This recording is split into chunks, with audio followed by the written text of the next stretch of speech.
Coming up on Lexington Now, staying safe in the cold, E911 improvements, and highway safety. This and more up next on this week's edition of Lexington Now.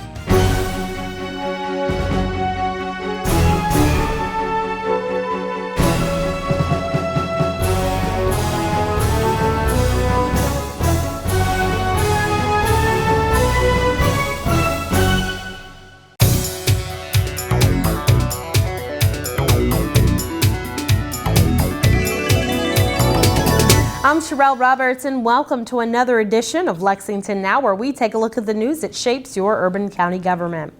When it comes to winter safety, snow and ice are usually the headline grabbers, but there is another hazard that can be just as dangerous. It's the cold.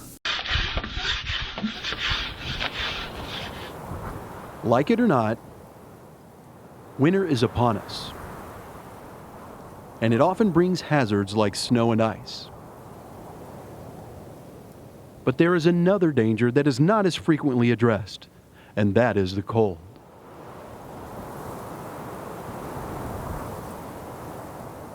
During especially cold weather, it is best to stay indoors.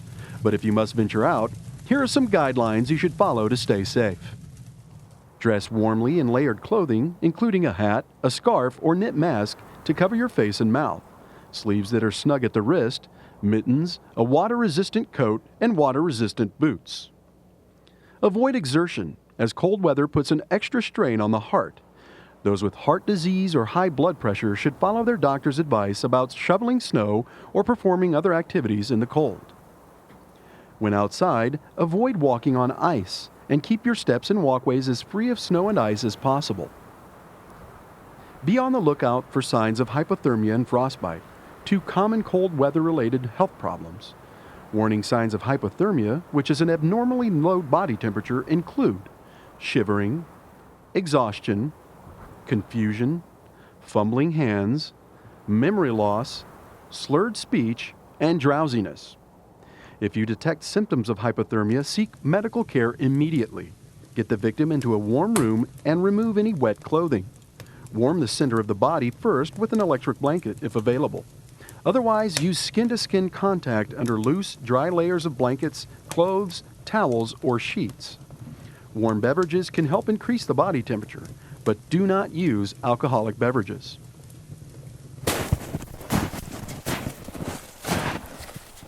Warning signs of frostbite or an injury to the body caused by freezing include redness or pain in any skin area, white or grayish-yellow skin, skin that feels unusually firm or waxy, and numbness. If you detect symptoms of frostbite, seek medical care immediately.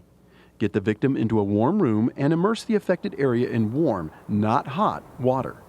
Do not rub the frostbitten area with snow or massage it, as this can cause more damage.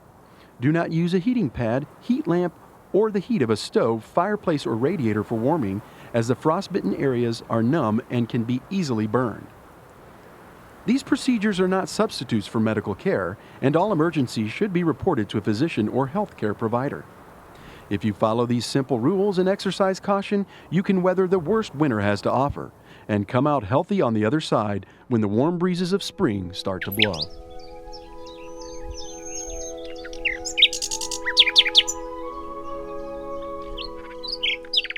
For more information about how to protect yourself from the cold or to help others who may be stranded out in it, log on to the city's website. It's Lexington KY.gov.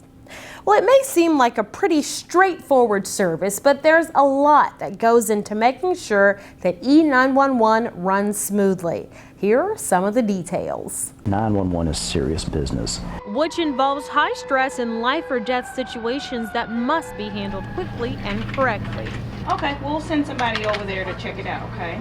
In order to make sure the hundreds of thousands of yearly 911 calls are properly handled, 911 Director Robert Stack is implementing some changes. So has it been busy this morning? It's been steady, but not too bad. Not too bad for a Monday morning. Right. Which are aimed at improving customer service and quality control. These workers have a very narrow time period to get the call answered, to get it dispatched. A minute, minute and a half at most. That's the golden window of what we'd like to see. But speed doesn't mean sacrificing quality. efficiency in operations is key. Do we capture the information that is required for a call? Do we show empathy when talking to someone who's calling as a victim of crime? Do we capture the location where this event is occurring? Because that's probably the most important thing we've got to get from the beginning is where are you? Especially in the digital age where most people are calling from a cell phone today versus a landline. Stack says getting the basics on the 911 level And your first name? and then sending police or fire to gather the rest of the essential information on scene is key because In 911, there's always more calls coming in behind the one we're dealing with. Thank you for holding. Have you been helped? Stack says the changes 911 is making ensures that those people will quickly find a helpful voice on the other line. We'll have some more information on the inner workings of 911 coming up after the break. We have an abundance of beauty and natural resources here in the Bluegrass. More miles of running water than any state in the continental U.S. You may not know it, but all our creeks and streams catch water directly from storm sewers on our streets. That means when someone tosses a cigarette butt on Main or Vine, chances are good it'll end up in Town Branch. Leave some pet waste on a sidewalk near Versailles Road, it goes into Wolf Run Creek. So please, don't trash the Bluegrass. Welcome to Your Health, starring Your Hands. On today's show, washing your hands. If people don't wash their hands often, especially when they're sick, they can spread germs directly to other people or onto surfaces that others touch. And before you know it, everyone has come down with something. It's important to wash your hands frequently with good soapy water. Here's some hand washing tips. Wash your hands after using the bathroom. Wash your hands after coughing or blowing your nose. Wash your hands before eating, serving, or preparing food. Wash your hands after playing with your pets or touching other animals. Wash your hands after outdoor activities. Wash your hands before and after visiting someone who's sick. Wash your hands when they get dirty. And wash your hands after changing those diapers.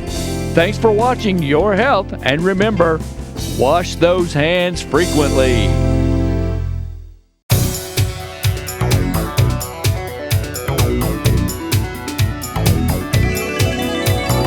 Welcome back to the show. Before the break, we showed you a little bit about what goes on in the E911 Center. Now we're going to give you an even more in-depth look about E911 operations. 911 is serious business. A serious business in which Director Robert Stack has been leading change. 911 has really looked closely at how we do our job. To do that, Stack has launched customer service and quality control measures across the board. First and foremost, if they don't get it right, there's certainly the possibility that either the public or the responders could get hurt, and it's important that we get it right the first time. Each worker is monitored and coached regularly. Getting a true sense of are they doing it professionally, consistently, are they getting what they need? And then once we've done that process, we sit down with the call taker or dispatcher and say, here's how we observed you on this day. Observations are unannounced and are done in different ways. Those have been busy this morning? It's been steady, but not too bad. Not too bad for a Monday morning. Right. It's important that the call takers and dispatchers not know what day they're being observed or listened to, so it can be done from sitting beside them or it can be done remotely from the position behind me. So it's important to see how they truly do their job when they don't think they're being observed. This process allows problems to be corrected and great work to be praised. Thank you for holding. Have you been helped? Now, occasionally we're going to catch wrong, and when we do, we deal with it. But we want them to know we're out trying to catch them doing the right thing and promote that. There's a lot of calls day to day that most people don't know that were just really intense. A lot of angst that goes with them and a lot of stress, but we hear somebody who just remains a calm, cool demeanor all through that call. Okay, we'll send somebody over there to check it out, okay? And we call those out. We also give directors commendations to people that just do exemplary work. And also on a basic level, we have some just thank you cards we send people just so they have something at their workstation that we noticed. We saw what you did or we heard what you did and we noticed that. And thank you very much. For more information about 911 and how you can make it work even better for you and your family, log on to the city's website. It's Lexington KY.gov. When snow and ice make a mess of our roads, it's best to just stay off of them until our crews can clear them and put some salt down. But if you have to travel while the roads are still a little bit slushy, here are some tips that you can use to help make your drive just a little bit safer. My name's Randy. I'm here with John Bobale at the Division of Emergency Management of Old Frankfort Pike, and John is the PIO officer for DIM. Now John, we're going to talk about winter driving and what you should have in your vehicle in case of an emergency. Tell us about it. That's right, Randy.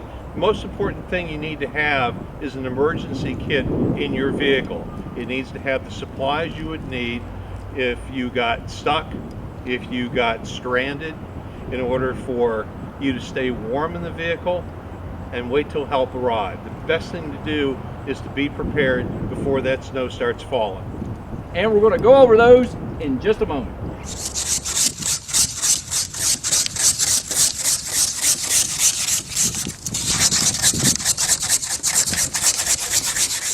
We're going to go through some of the things that you should think about having in a car emergency kit before the weather turns really bad. First thing off, washer fluid. Always make sure that you have at least a half a tank of washer fluid. The half tank is a good thing to remember too. When you're driving, drive on the top half of your gas tank. During the winter weather, when your gas tank gets to half, fill it up again. You don't want to be driving in winter weather and run out of gas. Kitty litter.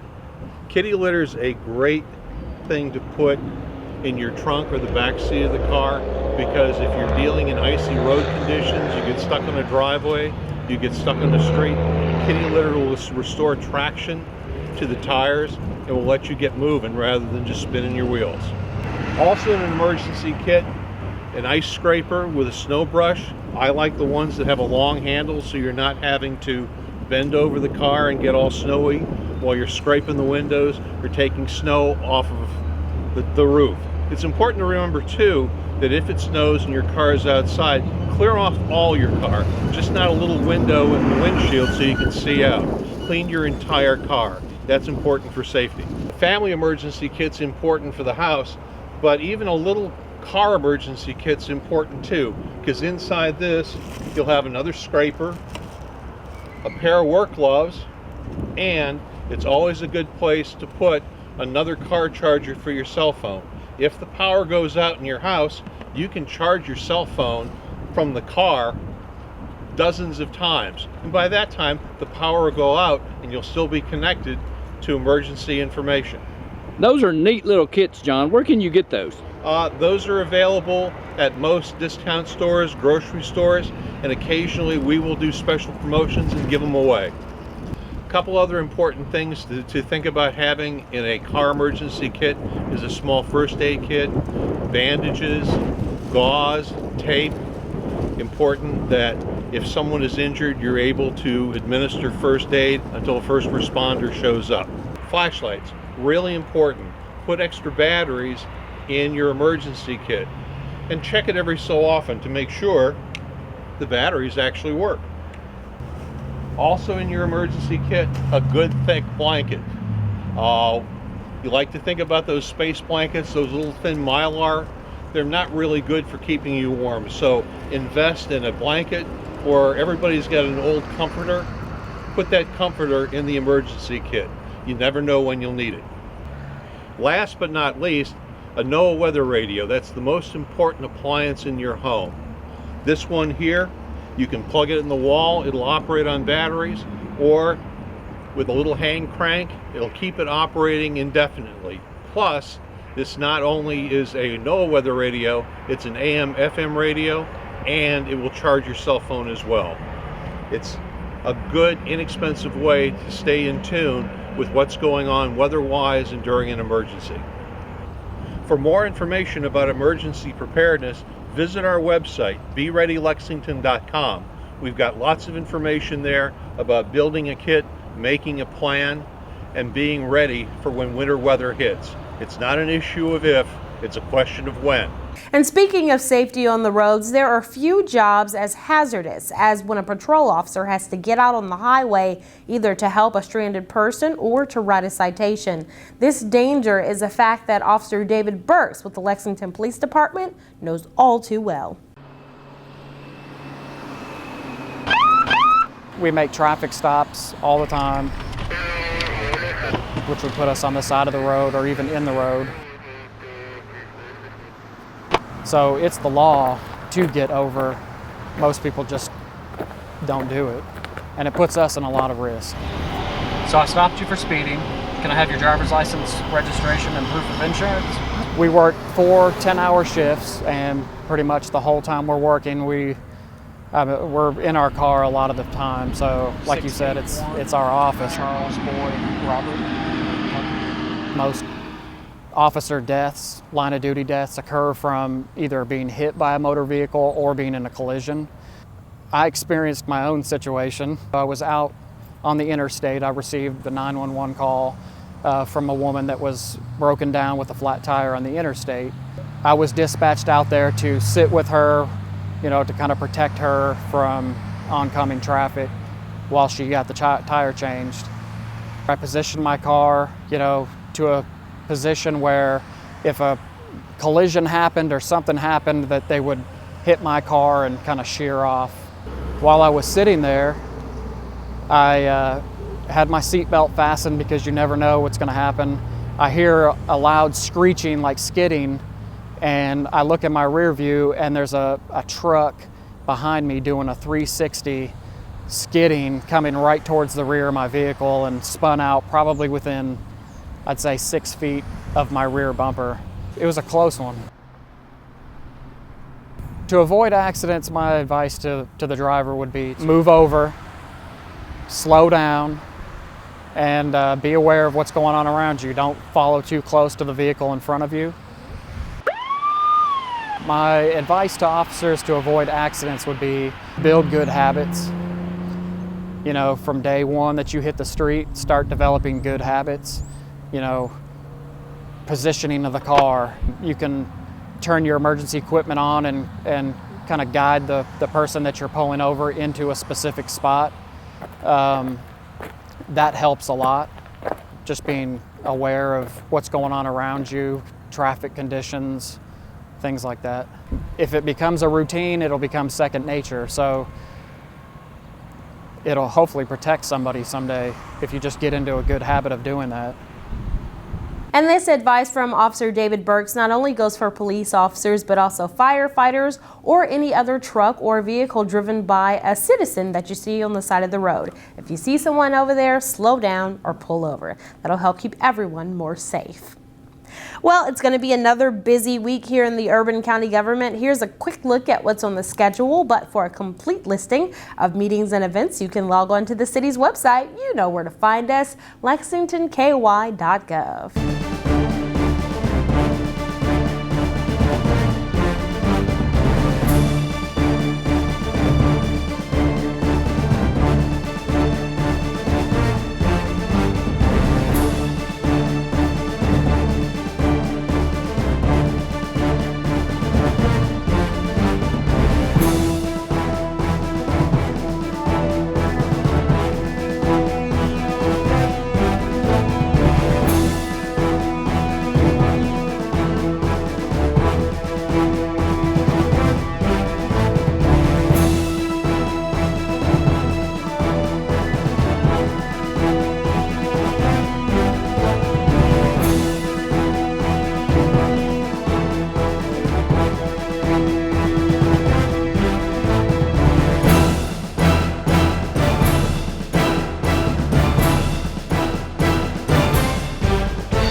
That's all for this week's edition of Lexington Now. We'll return next week with more news from your urban county government, but in the meantime, you can keep up with what we're doing by following us on Facebook, Twitter, and YouTube. You can also get 24/7 traffic updates by following us on Twitter. Our handle is @LexRex. For the staff and producers at GTV3, I'm Sherelle Roberts, and that's it for now.